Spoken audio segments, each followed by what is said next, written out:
Demonyo Nation. So, eto na nga, pagod na nga kami sa kalalakad. At tingnan nyo naman ang ginawa sa akin ng aking mga kapatid. O, diba? Ginawa na nila akong octopus. Alam ko naman guys na ako ang gumagastos sa inyo, pero wag niyo naman akong gawing octopus. Yun na naman ang ginawa nila sa akin. O diba, nakakatuwa ang aking mga kapatid dahil nga kanya-kanya sila lang masaya ng aking paa dahil nga bukod sa napakasakit na ng aking paa, syempre masakit din ang lahat.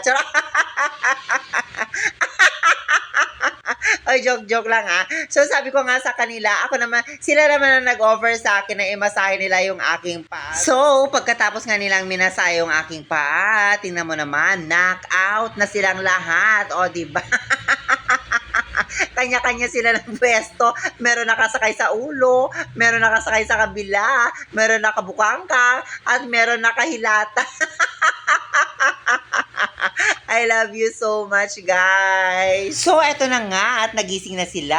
At tingnan mo naman yung aking pamangkin na fan ng Bini. O, diba? Napakahusay niyang sumayaw ng bonggang-bongga. At yung nanay ko is kumakain na rin ng chichirya. Si Samantha na aking pamangkin din ay kumakain na rin ng chichirya. At yung isa ko pang pamangkin na adik sa kanyang cellphone. O, diba? Thank you so much, guys, sa araw-araw niyong suporta sa akin at walang sawa. Maraming salamat. So don't forget to follow, share, comment na rin sa video ko. Salamat!